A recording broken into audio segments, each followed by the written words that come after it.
देखिए, एक बात हम स्पष्ट कर चुके हैं कि ये चुनाव ना तो मैं लड़ रहा हूँ, ना ही मेरी बेटी आस्था अग्निहोत्री कोई भी चुनाव लड़ रही है। ये बिल्कुल स्पष्ट बात है और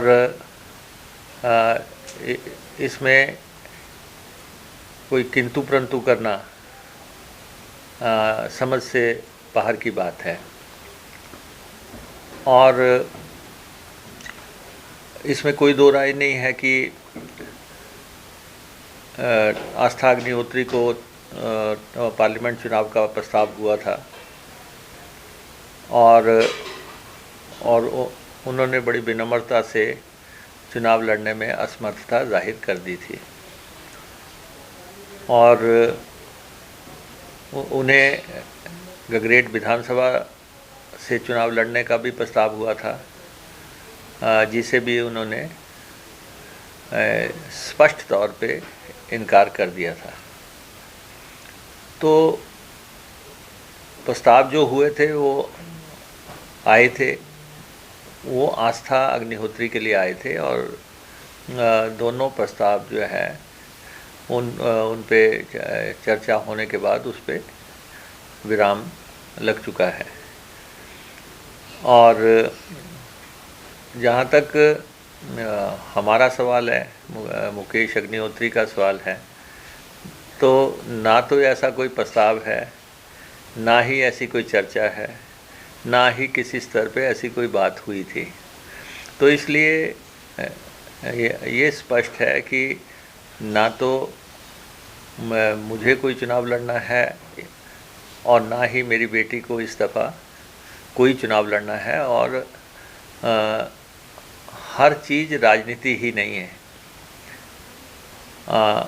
हर व्यक्ति के जिम्मेवारियां भी हैं और हर व्यक्ति के जीवन के दूसरे मकसद भी हैं।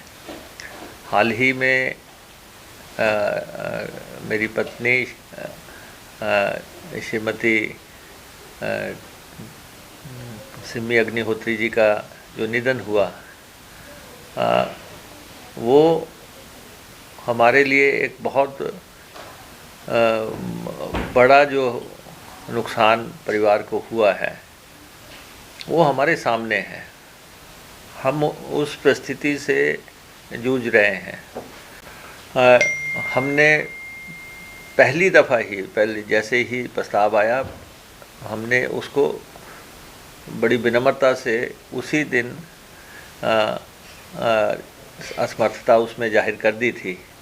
तो उसके बाद अगर कोई पत्रकार विशेष कोई जो है टिकट घोषित कर दे, तो ये उन्हें देखना है। अपनी जो पत्रकार विशेष की जो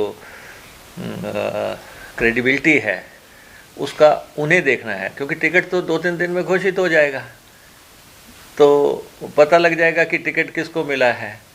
और टिकट पत्रकार विशेष नहीं बांटा करते। ये टिकट राष्ट्रीय पार्टी का टिकट है और हमें मालूम नहीं है उससे पहले वो पूरे प्रदेश में जो है छाती ठोक के कोई ऐलान करे। तो मैं समझता हूँ कि कुछ संयम रखना चाहिए, कुछ मर्यादाएं रखनी चाहिए। और हमारा तो, हम राजनीति के लोग हैं। हाँ, हमने 5 चुनाव जीते हैं और एक नहीं, सारे के सारे चुनाव जीते हैं। जैसा आपने कहा कि आपका नाम जो है सर्वे में नंबर 1 पे है, तो सर्वे में तो मैं पिछले 20-22 साल से नंबर 1 पे ही चल रहा हूँ। जब भी कोई सर्वे आएगा तो मेरा ही नाम आएगा। तो इसमें क्या बड़ी बात है कोई भी। और हाँ, ये अच्छी बात है कि सबसे पहले सर्वे ऐसे लोगों के पास पहुंच जाते हैं, हम तक पहुंचते नहीं हैं जिनसे जुड़ा हुआ मसला हो। लेकिन हम इस विवाद में नहीं पढ़ना चाहते। सबको लोकतंत्र है, सबकी अभिव्यक्ति का अधिकार है सबको। लेकिन मैं अगर चुनाव लड़ने के लिए, ना तो कोई मुझे, मैं राजनीति में ऐसे स्थान पे हूँ, ना तो मुझे चुनाव लड़ने के लिए कोई बाध्य कर सकता है, ना विवश कर सकता है, ना कोई चुनाव मेरे पर थोप सकता है। और मैं राजनीति अपने मन की करता हूँ, अपनी शर्तों पे करता हूँ और अपने हिसाब से करता हूँ। तो इसलिए कौन साजिश कर रहा है, कौन षड्यंत्र कर रहा है, हम इन चीज़ों से ऊपर निकल चुके हैं अब। हमारी राजनीति इनसे ऊपर की है, इन मुद्दों से ऊपर की है।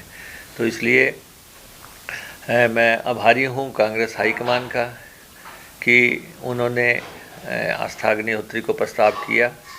मैं आभारी हूँ कि उन्होंने ना सिर्फ लोकसभा का किया, उन्होंने विधानसभा का भी किया और उन्होंने उसको काबिल समझा। और किसी भी बच्चे को अगर ऐसा प्रस्ताव आए, ये तो बहुत बड़ी प्रस्तावना थी, लेकिन और अगर स्थिति सामान्य होती, अगर हमारे घर पे परिवार में सब ठीक होता, तो हम इसके बारे में फैसला करते। आज तो हम जो है पारिवारिक तौर पे टूट चुके हैं। तो इसलिए हमने इस प्रस्ताव को दोनों हाथ जोड़ के इसमें असमर्थता जाहिर की थी। और नहीं तो इतनी बड़ी ऑप्शन को कौन मना कर सकता था।